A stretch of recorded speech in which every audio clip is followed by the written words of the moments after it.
celui d'un témoin, d'un laïc ou d'un religieux, d'une personne qui s'est engagée avec passion à suivre le Christ, une personne qui apporte un message, qui répond à ceux qui traversent les épreuves, ceux qui souffrent, ceux qui doutent de Dieu ou du vide, ceux qui cherchent la vérité, la sagesse et l'amour, dans les religions et les sagesses. Bref, c'est chacun d'entre nous, chrétien ou athée, ou d'une autre religion, qui ignorons si souvent que l'amour absolu et divin existe, qu'il est très proche, qu'il est incarné en la personne du Christ, celui qui est à la fois Dieu et homme, celui qui est au cœur de notre cœur, qui nous connaît mieux que nous-mêmes et qui nous attend tout le temps.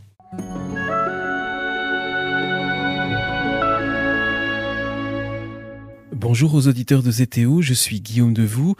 Bienvenue pour un nouvel épisode avec la joie d'être associé à Fondatio, qui a souhaité participer au financement de la production de cet épisode, parce que Fondatio partage les valeurs des témoignages inspirants qui nourrissent la réflexion et la vie intérieure de tous. Et je tiens à remercier particulièrement Fondatio pour cet accompagnement. Fondatio, c'est une association dont le but est justement d'atteindre la transformation du monde à travers la transformation de soi et la consolidation de l'homme intérieur par la vie spirituelle. Fondatio, tout simplement, ce sont des propositions pour transformer le monde en commençant par soi-même et par nos propres relations, tous ceux qui sont autour de nous. La manière d'accueillir, d'accompagner et de fraterniser avec tous est en résonance avec les encycliques Laudato Si et Fratelli Tutti du pape François.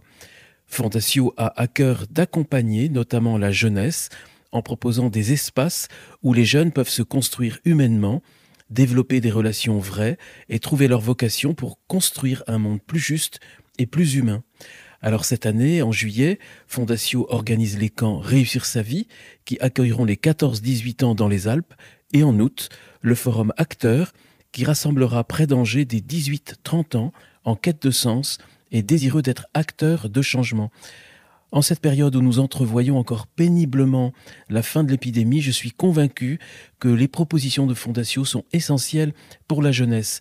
Et je vous propose de retrouver tous les rendez-vous de Fondatio sur fondatio.fr ou sur le descriptif qui accompagne cet épisode.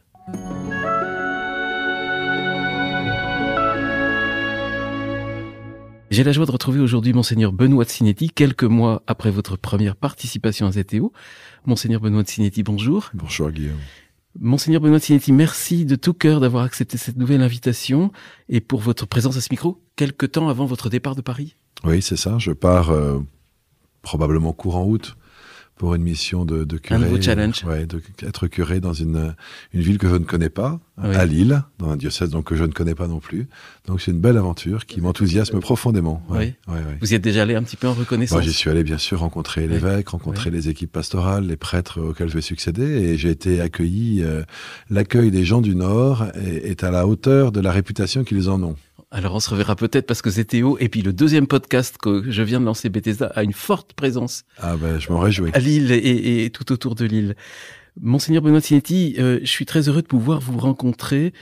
Vous êtes quelqu'un dont la voix porte aujourd'hui à la radio, elle porte dans les médias, comme dans ce livre que vous avez publié il y a peu, La fraternité sinon rien, aux éditions Salvator. Et c'était un sujet vraiment important parce que on est dans une société qui est en train de se crisper. La pandémie interminable liée à la maladie, la paralysie de nos pays, les crises économiques et sociales qui s'aggravent, les peurs qui montent, le terrorisme, les enjeux écologiques, planétaires, etc.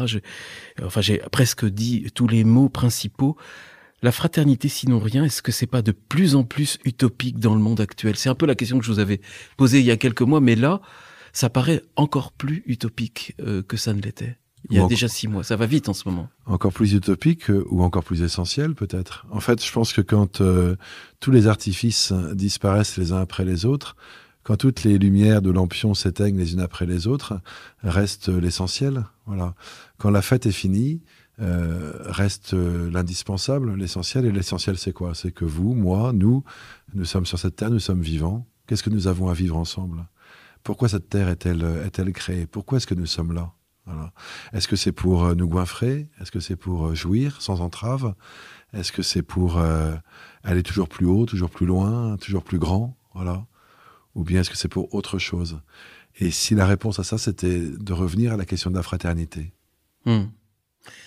Est-ce que c'est pas...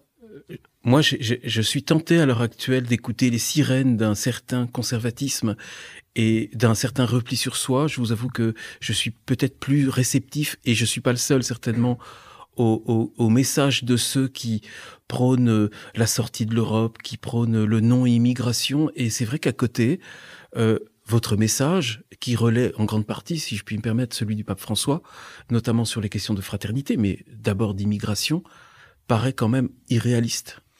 Et moi, ça me fait mal. Vous voyez, je trouve qu'en fait, on focalise trop sur le pape François, parce que finalement, ce que dit le pape François, c'est ce que dit Jésus. En fait, moi, plus ça va, plus je me dis que l'époque que nous vivons aujourd'hui, elle ressemble à celle dans laquelle le Fils de Dieu s'est incarné. Le peuple dans lequel il est né, le contexte dans lequel il est né, dans lequel il a grandi, ce contexte de grande incertitude, en fait, à la fois d'un empire romain sûr de lui-même, mais qui réduit en esclavage d'une manière ou d'une autre, en tout cas les nations qu'il a conquises, en cherchant à les formater à son image, à détruire leur spécificité, leur culture, leur réalité locale, comme on dirait aujourd'hui. Un climat religieux qui se délite, avec une corruption généralisée, y compris parmi les grands prêtres de Jérusalem, les élites qui trahissent leur mission et leur rôle social de diriger les peuples, plutôt que de se goinfrer sur leur dos. Tout ça ressemble étrangement à ce que nous vivons aujourd'hui. Et je me dis, en fait, ce à quoi était confronté Jésus comme résistance, il y en avait de toutes sortes, mais il y avait aussi une résistance intérieure, une résistance de son peuple, des grands prêtres, des pharisiens, des scribes, de ceux qui savent, de ceux qui voulaient conserver à tout prix ce qu'ils avaient vécu avant, ou ce que leur père avait vécu, et qui voyaient d'un très mauvais œil le discours de ce prophète venu de Nazareth, c'est-à-dire de nulle part à leurs yeux, et qui semblait, en ouvrant les fenêtres et en ouvrant les portes du judaïsme racorni dans lequel il s'était installé, déstabilisait tout. Et le pape, il fait rien d'autre que ça. En fait, il est disciple du Christ. Que les disciples du Christ dérangent, y compris parmi ceux qui sont les plus proches d'eux. Voilà. Bien sûr. Surtout à une époque où tout semble se déliter autour de nous. Justement, ça se délite. Et on peut pas nier, vous ne pouvez pas nier la gravité de la crise dans laquelle nous sommes. Que pensez-vous, par exemple, quand on parle de ces banlieues où la police ne peut plus rentrer, où l'islamisme ne fait pas que rôder, il est en train de s'installer. Est-ce que vous ne pensez pas justement que nous sommes en... J'avais Franck Ferrand à ce micro il y a quelques jours qui, lui, parle de danger de mort. Qu'est-ce que vous pensez Mais bien sûr, vous savez, que la situation soit grave, qu'il y ait des endroits où la vie soit devenue quasiment invivable pour les habitants, que toutes les crises qui sont relayées par les médias existent. Nul n'en doute, et ce serait absurde de le nier, cette gravité, cet état de fait. Mais c'est la question de la réponse à ça. On peut être focalisé par ce qui ne va pas, on peut aussi être focalisé par ce qui n'a pas été fait et qui aurait permis que peut-être, si ça s'était fait, les choses aillent mieux aujourd'hui. Voilà, on peut passer sa vie à pleurer, à hurler, et à s'inquiéter. Parce que et à s'inquiéter. Il y a une chose qui est incontestable, c'est que ce message qui porte de plus en plus à l'heure actuelle, et les Zemmour, tout à fait respectable, hein, moi je respecte, mais ce sont des messages qui sont anxiogènes en fait. Et même Philippe de Villiers, quand je l'ai écouté récemment, on se dit, on n'a pas la patate après. Ce sont des gens qui sont anxiogènes et qui n'ont rien d'autre à proposer que leur propre partage d'anxiété. Voilà. Or, on ne construit pas le monde sur la peur. C'est pour ça que je voulais vous rencontrer, en fait. À la limite, on peut gagner des élections sur la peur, ça s'est vu, ça se verra sans doute dans l'avenir, mais on ne construit rien sur la peur, on ne fait que détruire. Il me semble qu'il faut apporter un message d'espérance. L'espérance, ça n'est pas nier les problèmes, c'est plutôt les regarder en face et chercher comment les dépasser, comment les surmonter ensemble, voilà. Eh bien, c'est cela que l'Évangile vient nous apporter. C'est cela que le Christ vient apporter au monde. Cette lumière-là que les chrétiens ont mission de relayer, plutôt que de relayer les messages anxiogènes qui, parce qu'ils sèment la peur et le trouble, ne viennent pas de Dieu. Alors, tout n'est pas forcément anxiogène. Je pense aux tribunes des généraux qui sont très alarmistes, mais pas forcément anxiogènes, parce que ce sont plutôt des hommes d'action. Vous pensez quoi de Vous en connaissez certainement? Moi, vous savez, je pense qu'il est normal que les gens puissent s'exprimer et dire leurs inquiétudes, surtout quand ils ont exercé ou qu'ils exercent des fonctions éminentes dans la société. Dans le cas présent dans l'armée, dont on sait le prix qu'elle paye pour que la lutte contre l'islamisme et la sécurité de notre pays puisse être assurée, et le combat pour la paix, parce que l'armée est devenue aussi un corps qui s'engage pour la paix, c'est-à-dire pour garantir la paix et la sécurité, non seulement aux Français, mais aussi à l'étranger. Donc tout ça soit normal. Après, les méthodes me semblent, voilà, si vous voulez, c'est les méthodes d'aujourd'hui de la com, en fait, c'est de la com. Alors, moi, il y a deux choses dont je me méfie toujours, ce sont les lettres anonymes et les tribunes anonymes, qui ne m'ont jamais inspiré beaucoup de confiance, parce que je pense que quand on a quelque chose à dire, on le dit, et si professionnellement on ne peut pas le dire, à ce moment-là, on démissionne pour faire un métier dans lequel on peut, par exemple de la politique, dans lequel on peut exprimer ses opinions de manière publique sans être inquiété d'aucune sorte. Et puis d'autre part, il me semble que, oui, on peut faire des tribunes, on peut passer par des outils de communication pour dire les choses. Moi, j'aime bien ceux qui parlent, mais j'aime beaucoup ceux qui s'engagent. Je ne doute pas que parmi ceux qui ont écrit cette tribune, nombre d'entre eux soient engagés, mais voilà, c'est l'engagement qui me semble bien préférable aux effets de tribune qui ne construisent pas grand-chose, sinon qu'ils alimentent les chaînes d'information continue en faisant des plateaux de télévision un peu plus sulfureux. Et ce langage de la fraternité, est-ce que vous ne pensez pas qu'il est de plus en plus difficile de le tenir aujourd'hui? Mais parce qu'en même temps, il correspond à une aspiration de plus en plus grande. C'est ça qui est extraordinaire. C'est que quand vous regardez ce qui se passe autour de vous, au plus proche, parce que on est témoin de son environnement immédiat, qu'est-ce qu'on voit, qu'est-ce qu'on entend quand on parle avec les gens? C'est qu'ils aspirent à ça. C'est que fondamentalement, nous nous reconnaissons frères les uns des autres. C'est quand nous avons un gars qui tombe dans la rue, on le relève. C'est ça d'abord la fraternité. Voilà. Et cet élan naturel de notre âme, de notre cœur, à reconnaître dans l'autre un semblable, un prochain. Voilà. Eh bien, ce désir profond, il demeure dans le cœur de l'homme. Et moi, ce qui m'inquiète, c'est de voir qu'une société qui se morcelle dans une espèce de mouvement de minorité, qui se morcelle lui-même de manière exponentielle, si vous voulez, parce que chaque sous-groupe forme des propres sous-groupes. Qui se communautarisent. On se communautarise de manière sidérante aujourd'hui. Et donc, chacun appartient à des micro-groupes qui se sentent, parce que, voilà, on les monte les uns contre les autres, il y a une espèce qui se sentent de plus en plus éloignés les uns des autres. On est dans cette espèce de tiraillement entre ce que nous ressentons profondément au fond de nous à titre personnel, comme désir de fraternité, et ce qu'on nous impose comme modèle, voilà, en disant vous êtes sommé de vous reconnaître dans une minorité particulière, dans un sous-groupe particulier, ce qui est épuisant et insupportable. Moi, je ne suis pas réductible simplement à ce que je parais être. J'espère et j'ambitionne que mon humanité soit plus grande que l'apparence qu'elle donne d'elle-même. Voilà. Et c'est ça qui fait qu'on est vivant, c'est qu'on ambitionne. On ne peut pas se réduire uniquement à ce qu'on apparaît, à ce qu'on paraît être. On porte en nous une force de vie beaucoup plus grande, beaucoup plus généreuse, beaucoup plus... Et c'est cela qu'il faut pousser, qu'il faut accompagner, que notre société doit encourager et reconnaître, plutôt que de nous cantonner dans des alcôves qui sont des futures usines à produire des fous. Comment est-ce que vous voyez les temps qui viennent? Est-ce que vous êtes aussi inquiet que les autres? Ou est-ce que vous pensez, tiens, on va peut-être s'en sortir? Je vais vous dire, très honnêtement, je pense que j'aurais été beaucoup plus inquiet si j'avais eu 52 ans en 1914, voilà, ou en 1915, parce qu'à l'époque, j'aurais vu mes neveux et nièces, j'aurais vu les enfants de mes amis partir à la guerre, et moi-même, d'ailleurs, je l'aurais peut-être rêvé, parce que ce serait déjà mort parmi les premiers tombés dans les tranchées. Donc, ce que je veux dire, c'est que on peut, bien sûr, il est raisonnable de s'inquiéter, il est raisonnable d'être prudent, d'être responsable. On n'est pas à l'aube de la fin du monde, ou alors on y est en fait à chaque année. C'est-à-dire qu'on se rapproche toujours de la fin, c'est indéniable, mais je ne pense pas qu'on soit dans une situation beaucoup plus grave que ceux qui vivaient en 1790 ou en 1914, voilà, et qui voyaient le monde, en tout cas pour ceux qui vivaient en France ou en Europe, le monde sous leurs yeux s'effondrer. Voilà. Nous avons nous-mêmes certainement à vivre des profondes mutations dans l'humanité à tous égards. C'est ça peut-être qui est le plus vertigineux, c'est qu'on n'est pas juste sur des perspectives ou des inquiétudes d'ordre militaire, d'ordre politique, d'ordre économique, c'est qu'à la fois se mêlent tous les paramètres. Voilà, il y a militaire, il y a économique, il y a politique, il y a génétique, il y a scientifique, il y a écologique. C'est comme si tout se rassemblait pour faire une espèce d'énorme boule d'anxiété. Bon. Il faut après relativiser aussi la violence des images, la violence du choc médiatique, de l'impact médiatique qui passe sans cesse d'un sujet d'anxiété à un autre sujet d'anxiété.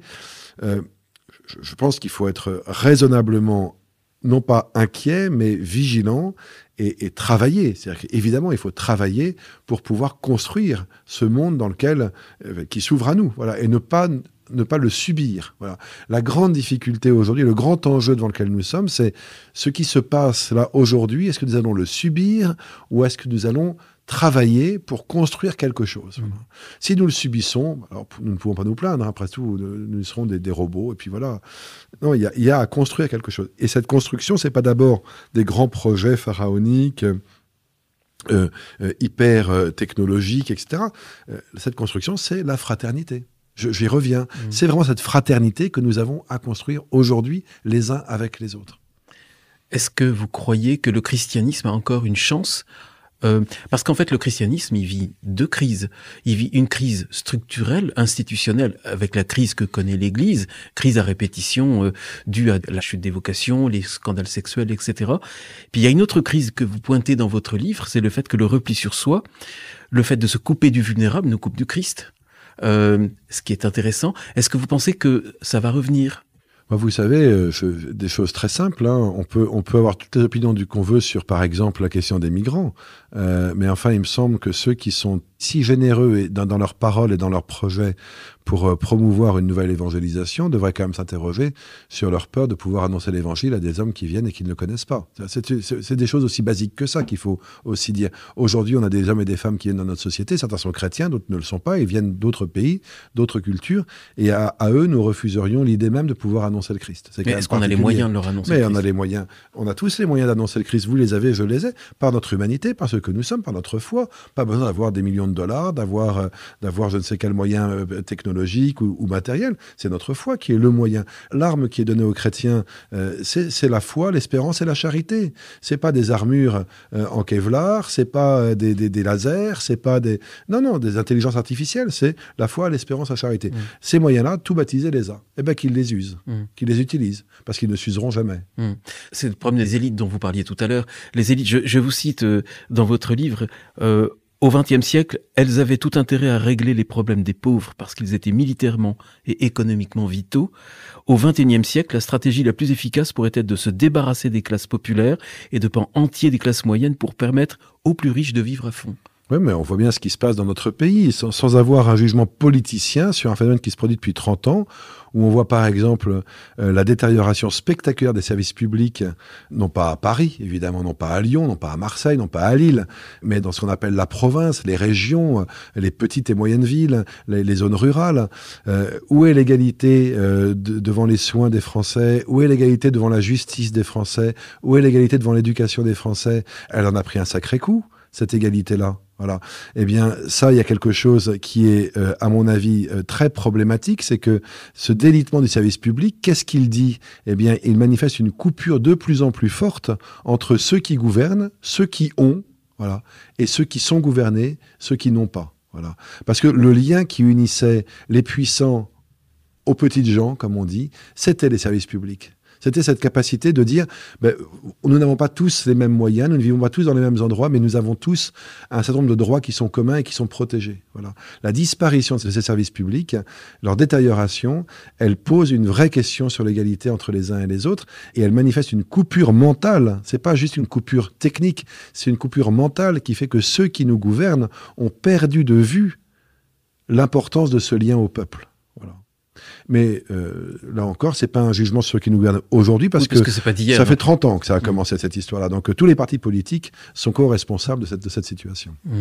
Est-ce que finalement, ce délitement de nos élites, c'est pas une chance que parmi ceux qui sont dans nos élites, il y a beaucoup d'hommes au cœur bon et qui se rendent bien compte que les choses vont mal, et ça va peut-être être un retour à des valeurs, enfin j'aime pas le mot retour, une découverte du christianisme, parce qu'on a tous un substrat de christianisme. Est-ce que vous pensez pas qu'il y a une opportunité ? Ah mais si, moi je pense que... Alors l'opportunité maintenant, c'est d'abord à nous de la saisir. C'est-à-dire, moi je suis sidéré de voir depuis les Gilets jaunes, la crise actuelle sanitaire que nous connaissons, tous les événements importants qui sont présents dans notre pays, il est temps qu'aujourd'hui, les catholiques, je ne parle pas de l'Église institutionnelle, mais je parle des croyants, ceux qui la forment, ceux qui en sont la chair, le corps, voilà, les fidèles, les baptisés, croyants, qui se nourrissent des sacrements de l'Église. Il est temps que nous, croyants, nous puissions monter en puissance. Non, il ne s'agit pas de conquérir le pouvoir, pas du tout, hein, mais manifester ce que nous avons à proposer au monde. Voilà. Et vous voyez, vous disiez tout à l'heure, beaucoup de gens, parmi ceux qui nous gouvernent, parmi ceux qui ont des postes importants, ont dans le cœur quelque chose de chrétien. Bien sûr, bien sûr. Souvent, ils n'osent pas trop le manifester. Souvent, il y a une espèce de bon sens un peu mondain qui dit « ça sert à rien, de toute façon, c'est pas comme ça qu'on va résoudre des problèmes, c'est trop simpliste comme approche ». Alors, on complexifie les choses.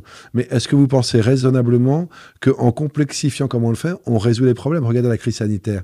C'est pas en complexifiant qu'on résout les choses, c'est en simplifiant. Voilà. C'est bien la preuve que il ne s'agit pas de faire des rapports, des circulaires et des commissions qui n'en finissent plus de réfléchir sur elles-mêmes pour trouver des solutions au bonheur des hommes. Il faut aujourd'hui permettre à ceux qui ont un message à porter dans la société, qui est un message d'espérance et d'amour fraternel, il s'agit de leur laisser, non pas simplement prendre la parole, mais de les laisser s'exprimer tels qu'ils ont besoin de s'exprimer. Voilà. Moi, ce qui me frappe beaucoup aujourd'hui, si vous voulez, c'est que une grande raison de la désespérance actuelle, c'est que ça fait maintenant une vingtaine d'années, en gros depuis les commissions Stasi sur la laïcité, à l'époque où Chirac était président de la République. Dans les années 90. Voilà, on a commencé à mettre, 90, 2000, on a commencé à mettre une chape de plomb sur la question religieuse. Voilà. On ne parle plus de religion. C'est pas qu'on est contre la religion, on ne veut pas qu'elle s'exprime. C'était pas bien mieux avant. Non, mais ça s'est singulièrement amplifié depuis. Moi, j'ai quelques anecdotes qu'on pourra évoquer si vous voulez, mais qui manifestent bien ça. Dès qu'on parle de religion, par exemple, on a très peur de laisser la parole à un chrétien dans les médias. Parce qu'il faut tout de suite, à ce moment-là, s'il parle, qu'on puisse laisser parler tous les autres responsables religieux. Comme si on était dans un espèce de quota de parole, comme pour les partis politiques. Alors, il y a un communiste qui parle, faut qu'il y ait un gars du RN qui parle. Ben non. Il y a un catholique qui parle, il y a un juif qui parle, mais c'est pas parce qu'il y a un juif qui parle qu'un protestant doit parler, ou qu'un protestant parle qu'un catholique doit parler. Ça n'a rien à voir.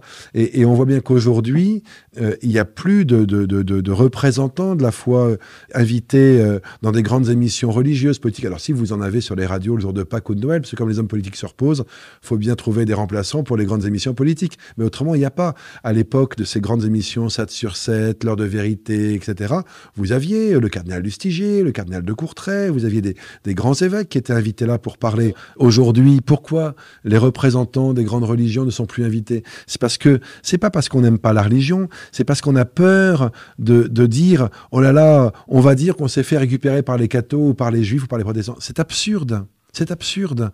Les gens ont besoin d'entendre une parole d'espérance. Les gens en ont besoin. Si on supprime cette parole, si on l'étouffe, mais alors qu'est-ce qui reste aux gens? Il reste les pages publicitaires. Il reste les jeux télévisés. Il reste la télé-réalité. Mais c'est totalement désespérant. Ce qui est étonnant avec vous, Monseigneur Bonatinetti, c'est que vous n'êtes pas du tout celui qui prône le repli sur soi, au moment où on a tous tendance à se recroqueviller parce qu'on a peur. Non, parce que je ne dis pas que moi-même, j'ai pas du mal à le vivre, parce que je suis loin de là, pas un modèle du tout. J'essaie, moi aussi, comme chacun d'entre nous, de me débrouiller, on va dire un peu vulgairement, de me démerder, entre ce que je crois, ce à quoi j'aspire et ce que j'essaye de vivre. Bon, c'est pas toujours très simple, parce que je suis aussi un pauvre homme pécheur comme chacun d'entre nous. Donc là-dessus, j'ai de leçons à donner à personne. Mais ce que je crois profondément, c'est que le Christ nous appelle toujours à nous ouvrir et jamais à nous refermer. Jamais. Et que ceux qui disent le contraire ne sont pas chrétiens. Ou en tout cas, quand ils disent cela, ne parlent pas en chrétien. Voilà.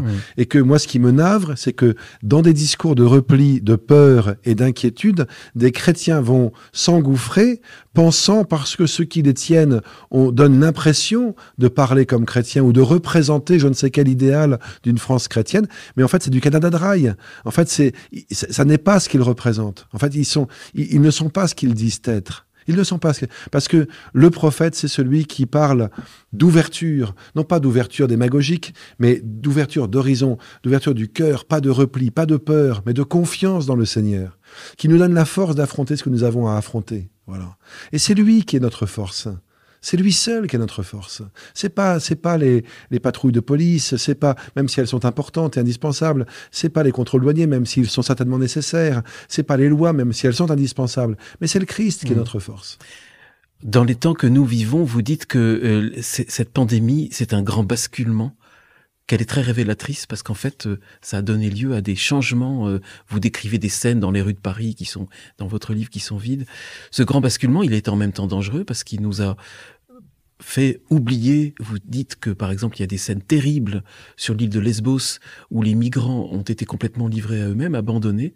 Oui, ça c'est clair. Et puis parce qu'on voit aussi ce qui se passe en Turquie, où on a quand même. Oui, vous en parlez dans le livre. On a quand même financé grâce aux accords européens avec la Turquie, grassement l'État turc qui contre monnaie sonnante et trébuchante et puis aussi contre un relatif silence, même si de temps en temps on fait une déclaration pour sauver l'honneur devant les atteintes aux droits de l'homme et à la démocratie qui se passe en Turquie, on achète notre paix, c'est-à-dire qu'on leur confie des millions de réfugiés qui n'ont rien demandé à personne, qui eux, pour ceux qui douteraient encore qu'il y ait des vrais réfugiés politiques, qui eux se correspondent à toutes les grilles de réfugiés politiques parce qu'ils ont fui des pays en guerre, souvent des pays qui sont en guerre en grande partie parce que l'Occident collectivement n'a rien fait pour calmer le jeu, voire à attiser les braises. Et donc ces pauvres gens sont enfuis d'Irak, de Syrie, se sont réfugiés pour venir en Europe, en Turquie, où ils sont retenus prisonniers, et nous payons les Turcs pour qu'ils les gardent. Et dès que nous commençons à poser des questions gênantes, la réponse du gouvernement turc, c'est de dire si vous continuez de nous embêter, on ouvre les frontières et vous serez submergés. Donc on voit bien qu'on a commis des grosses erreurs politiques qui nous font aujourd'hui nous mordre les doigts, voilà. Et puis par ailleurs, on abandonne. Vous parlez du camp de Moria. C'est dramatique. Moi, je ne savais pas. On abandonne en Grèce des dizaines de milliers de réfugiés qui vivent dans des conditions où même des animaux ne pourraient pas survivre très longtemps. Et puis en France, vous savez, quand vous allez vers Calais, vers Dunkerque, vers Arromanches, il y a tout un tas d'endroits où vous avez des gens qui errent, voilà, qui veulent passer en Angleterre notamment, qui errent et qui sont pourchassés, qu'on n'a pas le droit de nourrir, qu'on n'a pas le droit sur lesquels on n'a pas le droit de veiller. Tout ça se passe dans le silence, on en parle peu, mais c'est une réalité bien française aussi. Alors évidemment, quand vous êtes vous-même en souffrance, vous êtes préoccupé par votre propre santé, mais aussi évidemment par celle de vos enfants, de vos proches, et c'est tout à fait naturel. Et du coup, c'est encore plus facile de ne pas voir ce qui se passe ailleurs. C'est-à-dire que si on ne vous le montre pas, vous n'allez pas aller chercher plus de souffrance que celle que vous rencontrez. Et on ne vous le montre pas parce qu'on se dit, les pauvres, ils sont déjà bien assommés par leur propre souffrance, on va pas leur en infliger une autre. Du coup, on nous parle de matchs de foot, on nous parle de séries Netflix, on nous parle de sujets qui n'ont absolument aucun intérêt et qui font une espèce de quotidien totalement surréel dans lequel nous évoluons au milieu de la pandémie. Voilà, on ne parle que de sujets superficiels et anecdotiques, de faits divers, évidemment, tragiques si possible, pour faire monter un peu la tension dans les foyers français. Bon, tout ça est très cynique. Vous dites notamment dans le livre que, par exemple, quand on décrit des scènes de lutte entre des communautés, par exemple, je crois géorgiennes ou tchétchènes, ou afghanes, oui. qui inquiètent énormément la population française, ça ne reflète pas la situation profonde de la France. Non, c'est une image d'une situation réelle qui existe bien, mais qui n'est pas du tout la situation générale de l'ensemble du pays. C'est loin de là. Derrière vos positions ouvertes et courageuses, et pas très partagées de ce que j'entends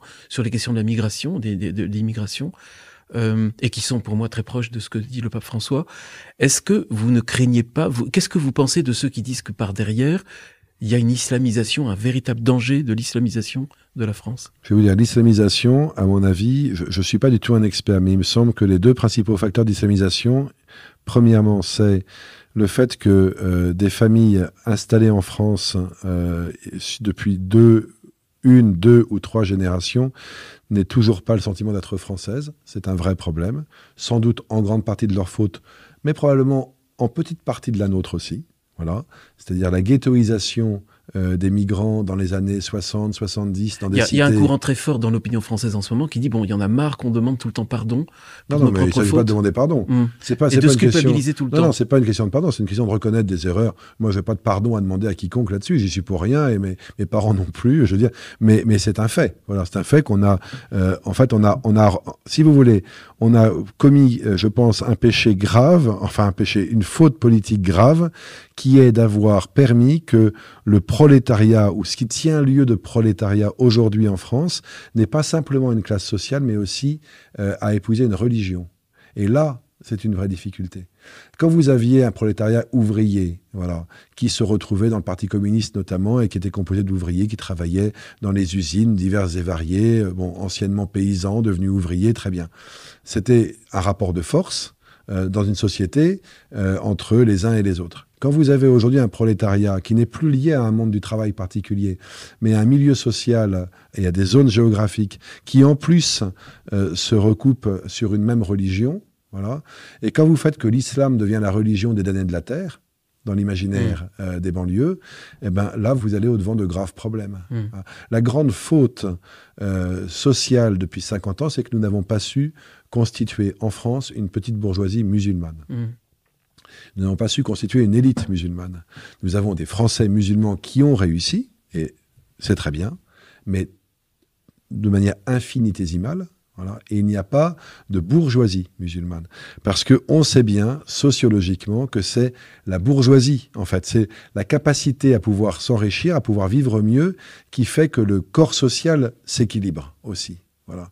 Si vous n'avez pas cette espérance-là, et qu'en plus, c'est lié à une question religieuse, eh ben là, c'est compliqué. Comment on s'en sort ? Je sais pas. Je pense qu'on Mais s'en ça vous inquiète pas ? Mais bien sûr, ça m'inquiète, mais je n'ai pas pour autant rentré dans mon abri en maudissant l'humanité. Mais ça ne vous incline pas à avoir justement des pensées plus de repli Non, mais au contraire, ça veut dire, si on se replie, nous, alors à ce moment-là, c'est foutu. Mais c'est précisément à ce moment-là qu'il faut sortir et dire comment on fait. Et personne n'a la recette magique à ça. Mais dire comment on fait, c'est déjà dire on veut faire quelque chose. Eh ben, il faut qu'on réfléchisse ensemble à ce qu'on va faire. Non pas simplement le petit cercle de ceux qui, entre guillemets, se situent dans ceux qui ont peur ou ceux qui sont menacés, mais les uns avec les autres. C'est pas juste des grands débats nationaux qui sont des one-man shows en Tour de France qu'il faut faire. C'est vraiment sur le terrain, rassembler les gens. Ce que font par exemple les jeunes du Rocher. Voilà, dans certaines cités françaises, au Mureaux par exemple, ou dans les quartiers de Lyon ou de Marseille ou de Toulon, de bien d'autres villes en France. C'est formidable. Vous avez des jeunes qui vont là pendant 1 an, qui donnent 1 an de leur vie, qui sont souvent des jeunes issus de milieux favorisés, voire très favorisés, qui sont chrétiens, qui ont fait des études supérieures, parfois très poussées, et qui viennent vivre pendant 1 an dans des cités où ils sont parfois les seuls chrétiens, ou quasiment les seuls chrétiens, et certainement les seuls blancs à habiter. Moi, j'ai passé du temps avec ceux qui sont au Mureaux il y a quelques années. C'est magnifique de voir les liens qui se créent. Et c'est ça l'action. C'est pas les grandes déclarations, c'est pas les tours de table à l'Élysée, à Matignon, au Place Beauvau qui font ça. Mais je suis entièrement d'accord avec vous. Je connais ces initiatives, mais est-ce que ce ne sont pas des épiphénomènes Il faut les multiplier.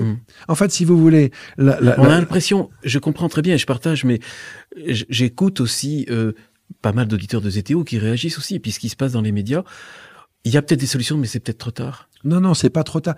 Dire que c'est trop tard, ça veut dire qu'on renonce à croire. Mais vous vous rendez compte ? On peut pas... Alors, on peut le penser, mais quand on est chrétien, on doit se battre contre cette tentation. C'est une tentation. Ça s'appelle le désespoir. Ça s'appelle même le doute de la capacité à l'Esprit Saint d'agir. Voilà. Et ça s'appelle presque le péché contre l'Esprit Saint. C'est le péché de désespérance, c'est le péché qui consiste à croire que tout est foutu. Eh ben, si tout est foutu, ça veut dire que le Christ n'est pas ressuscité, ça veut dire que l'Église ment depuis 2000 ans, et ça veut dire qu'il n'y a pas de christianisme. Ou alors que c'est une philosophie politique comme d'autres. Eh bien moi, je ne le crois pas.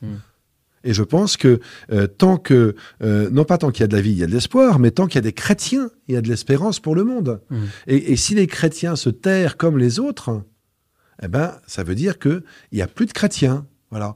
Et moi, ma préoccupation aujourd'hui par rapport aux communautés chrétiennes, je veux dire aux paroisses, à ceux qui se réunissent ce dimanche pour célébrer la messe, c'est de les faire réfléchir sur la puissance de leur foi. Voilà. Est-ce que vous êtes des hommes et des femmes d'espérance ? Ou est-ce que vous êtes des hommes et des femmes qui ne vous réunissez que pour célébrer une tradition ? Si vous ne célébrez qu'une tradition, où est votre foi ? Où est votre espérance ? Et donc, où est votre charité ? Et nous devons nous interroger là-dessus. Je n'accuse personne, je pose la question et je me la pose à moi-même aussi, parce qu'il m'arrive à moi aussi d'avoir peur. Je veux dire comme homme, mais ça n'a aucun intérêt que je vous fasse part de mes états d'âme. C'est pas pour ça que vous m'avez invité. Donc moi, je suis là pour vous parler comme baptisé, comme chrétien, comme pasteur, et dire, en fait, il faut vraiment que nous nous reprenions fraternellement entre chrétiens et que nous incitions à ne pas perdre espoir. Non, mais je suis très heureux, Monseigneur de Benoît-Tinetti, que vous ayez accepté cette invitation en ces temps actuels, parce qu'en fait, les solutions, vous les donnez. C'est la solution de la fraternité, et c'est, en pratique, c'est l'accueil de la vulnérabilité. Vous en parlez beaucoup dans le livre, accueillir l'autre. Est-ce qu'en fait, le fait qu'on ait tellement peur d'accueillir la vulnérabilité, qu'on se claque-mur, hein, vous employez même ce mot, c'est pas le fait qu'on a déjà peur en ayant peur de la vulnérabilité des autres, on a peur de sa propre vulnérabilité. Mais oui. Mais vous savez, c'est le principe du baiser au lépreux. C'est-à-dire que personne n'a envie d'embrasser un lépreux. Personne. Personne n'a envie de serrer dans ses bras un gars qui dort dehors depuis 6 mois, qui n'a pas pris de douche, qui sent l'alcool. Personne n'a envie de ça, bien sûr. Bon, donc on ne le fait pas par enthousiasme esthétique, sensuel ou que sais-je.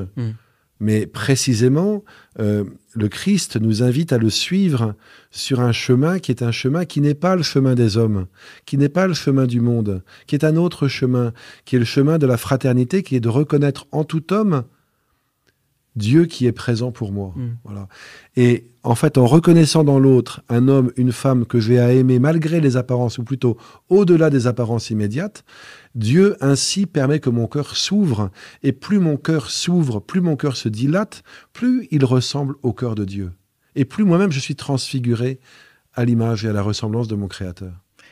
Est-ce que l'épidémie, c'est pas une sorte de signe des temps, Monseigneur? Parce que vous dites dans votre livre, c'est un avertissement, une mise en garde pour les chrétiens. L'avenir dira la portée que cet épisode aura eu dans la vie du monde et dans l'histoire de nos nations. En tout cas, c'est certainement un événement qui doit être pour les chrétiens une mise en garde et un appel. Une mise en garde en leur disant, eh bien maintenant, où êtes-vous? Voilà, dans quel camp êtes-vous? Avec le Christ ou sans le Christ? Et un appel. Parce que si vous êtes avec le Christ, alors vous ne pouvez pas rester les bras croisés. Et cette société qui s'effrite sous nos yeux, on parle beaucoup de guerre civile, on évoquait ça un peu au début de notre entretien.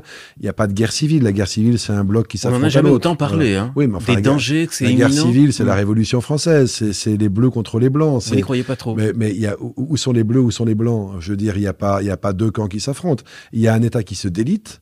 Les services publics se délitent, et donc la présence de l'État se délite dans notre société, quoi qu'on en dise. C'est pas en faisant appel à des sous-traitances privées qu'on remplacera l'affaire.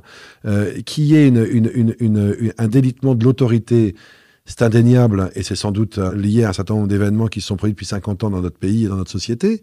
Bon, mais ce délitement-là, il nous appelle, nous, baptisés, à pouvoir précisément nous rendre compte qu'il y a tout à construire. Il y a tout à construire, pas à reconstruire comme s'il fallait revenir en arrière. Il ne s'agit pas de rebâtir les châteaux du Moyen-Âge ou les cathédrales du Moyen-Âge. Il s'agit de bâtir un monde nouveau qui s'enracine sur le passé, mais qui n'en est pas prisonnier. Et qui est un monde où, avant tout, on s'occupe de l'autre. Et qui est le monde... Je vous cite, il nous faut veiller sur autrui comme Dieu veille sur nous. Oui, qui est le monde... En fait, nous cherchons à bâtir le royaume des cieux, sur terre, à la Jérusalem céleste, qui déjà est parmi nous. Eh bien, ce royaume, c'est le royaume du prince de la charité, du roi de la du sauveur du monde, du Christ. Et donc, c'est le royaume de la charité, c'est le royaume de l'amour. Alors, on peut toujours regarder ça en rigolant, mais ceux qui rigolent, ils peuvent pas rigoler de ça et se dire chrétiens. Ou alors, ils sont totalement schizophrènes. Pardon. Mais le chrétien qui, quand on parle d'amour, sourit en disant qu'elle est naïf, mais il n'est pas chrétien. Je suis désolé. C'est tout à fait respectable. On a le droit de pas être chrétien. Mais qu'ils ne me disent pas qu'il est chrétien. Parce que s'il ne croit pas en l'amour, en qui croit-il? Une phrase très forte, Monseigneur, qui m'a marqué. La violence est toujours le signe d'une agonie. On arrive à la fin d'un temps. Je pense qu'on arrive au bout d'un cycle, très probablement, oui, un cycle économique. La violence cycle... est toujours le signe d'une agonie, c'est fort. Ouais. Hein. Et vous savez, on a un peu parlé de l'islam et moi, je pense que la violence islamique est signe d'une forme d'agonie. Alors, je ne sais pas si c'est l'agonie de l'islam, en tout cas l'agonie d'une manière d'être musulman dans le monde aujourd'hui. Voilà. Je pense que je suis pas du tout, je parle de manière très béotienne, donc je suis tout à fait prêt à reconnaître mes erreurs si on me les démontre, je le reconnaîtrai volontiers. Mais il me semble que quand on est dans une crispation identitaire, comme le sont certains musulmans aujourd'hui, c'est qu'ils sentent qu'ils perdent pied, que leur manière d'être est en train de s'effondrer. Ils sont pas les seuls d'ailleurs. Ils sont pas les seuls, mais alors ils le manifestent d'une manière, en tout cas ces minorités-là, le manifestent d'une manière particulièrement violente. Et donc moi je suis assez confiant parce que bien sûr, la violence, elle est très très difficile et très rude à vivre quand elle s'exprime, mais elle est aussi l'indicatrice d'un changement de cycle. Voilà. Pour parler d'un avenir peut-être un tout petit peu plus rose, nous sommes au pied de Notre-Dame de Paris. Vous parlez de l'importance de la reconstruction de Notre-Dame de Paris, qui a quelque chose à voir avec la reconstruction de notre société. Oui, vous savez, moi j'ai beaucoup évoqué la possibilité que à ce chantier de reconstruction puisse être associé un chantier ambitieux aussi, au moins aussi ambitieux qu'on ne l'est pour la pierre, de propositions, de lieux, de projets pour prendre soin des plus fragiles de notre société. Et qui me semble que ça a beaucoup de sens que on dépense de l'argent pour reconstruire un bâtiment aussi important que celui-ci, mais que ça en aurait encore plus si dans le même temps on mettait non pas cet argent, mais autant d'argent dans des projets nouveaux qui prennent soin du plus fragile. Et que si l'Église peut être capable d'accompagner et d'initier ces deux élans-là, alors elle est vraiment dans son rôle de gardienne de constructeur de bâtiments qui permettent à la gloire de Dieu de s'exprimer et au peuple de Dieu de célébrer les mystères de la foi, et aussi porteuse de projets qui élèvent la dignité de l'homme et qui lui rendent sa visibilité de créature divine. L'Église, pour en parler de façon plus large, en fait, vous n'êtes peut-être pas très inquiet. Vous dites qu'elle est plus faible, mais qu'elle est victorieuse du mal. Elle passe les épreuves à l'heure actuelle. C'est quand elle est faible qu'elle est forte. Et c'est quand elle se croit forte qu'elle est vraiment faible. Et je pense que l'histoire le montre suffisamment clairement, par le passé comme dans l'actualité récente. Toutes les églises et tous les hommes d'église qui se sont crus puissants, n'ont jamais fait grand-chose de positif et n'ont jamais beaucoup fait progresser l'évangile, même s'ils ont pu faire de belles choses esthétiquement et politiquement. Voilà. C'est quand nous nous reconnaissons faibles que nous laissons à Dieu la capacité de travailler en nous. Quand nous nous pensons forts, nous n'avons pas besoin de lui. Et c'est valable aussi pour les hommes d'église, vous savez. Je voudrais finir, Monseigneur Bonazzi-Netti, par ce geste très fort du pape François dont vous parlez, cette rencontre à Abu Dhabi, qui est d'ailleurs à l'origine de l'encyclique Fratelli Tutti. C'est un signe d'espoir peut-être justement du monde, cette rencontre entre le pape et le monde musulman. Oui, et alors il y a eu Abu Dhabi, et puis plus récemment encore, moi, ce qui m'a beaucoup interpellé, c'est le voyage du pape en Irak. Oui. C'est la première fois qu'un chef d'État se rendait en Irak pour passer la nuit. Et il y a passé 3 nuits. Quand on sait, et y compris à Bagdad, qui est un des lieux les plus dangereux au monde, il n'y a pas un président américain, français ou une chancelière allemande qui s'y risquerait plus de 2 ou 3 heures, vous voyez, et avec des hélicoptères, des satellites, des lance-roquettes partout prêts à tirer sur tout ce qui bouge. Bon, le pape y est allé, il a passé 3 jours en Irak.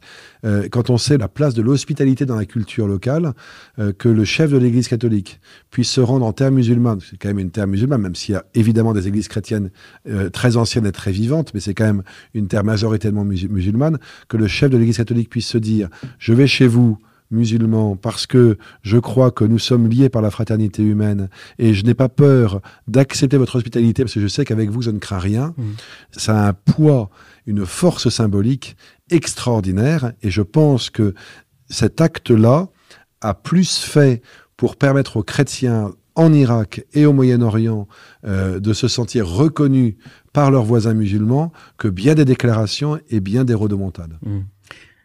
Merci, Monseigneur. Juste avant de finir, une grande pensée pour Monseigneur Lustiger, dont vous étiez proche, à qui vous dédiez ce livre. Oui. Et d'ailleurs, avec ces mots, vous dites que lui, il avait compris l'importance de la communication. On est en train de communiquer sur ce podcast. Vous dites qu'il avait compris que l'évangile se transmet aussi par les ondes. Oui, vous savez, c'est bien connu parce qu'il l'avait beaucoup raconté. Il aimait beaucoup le monde des médias, il aimait beaucoup les journalistes, il aimait beaucoup discuter avec les journalistes, se challenger avec les journalistes. Et il était très aimé d'eux aussi. C'était un bon client, comme on dit aujourd'hui. Et c'est vrai que c'est lui qui, avec d'autres, évidemment, a lancé Radio Notre-Dame. C'est lui qui, avec d'autres, a lancé KTO. Et il a vraiment eu cette intuition, à chaque fois que la loi le permettait, d'être aux avant-postes pour s'engouffrer et permettre à la voix de l'Église et donc à l'Évangile d'être davantage diffusée. Monseigneur Bonatinetti, merci infiniment d'avoir participé à cette émission. Juste Merci. pour se quitter, vous avez un message pour les auditeurs, pour les temps actuels que nous vivons, juste avant que vous quittiez Paris et avant d'arriver à Lille? Je répéterai cette invitation de Saint Paul aux premières communautés chrétiennes qui peut nous paraître paradoxale. Soyez dans la joie. Soyez dans la joie. Et en ce temps pascal, la Pentecôte, toutes ces fêtes que nous célébrons ensemble aujourd'hui, soyez dans la joie parce que fondamentalement, vous n'avez rien à redouter si vous croyez au Christ.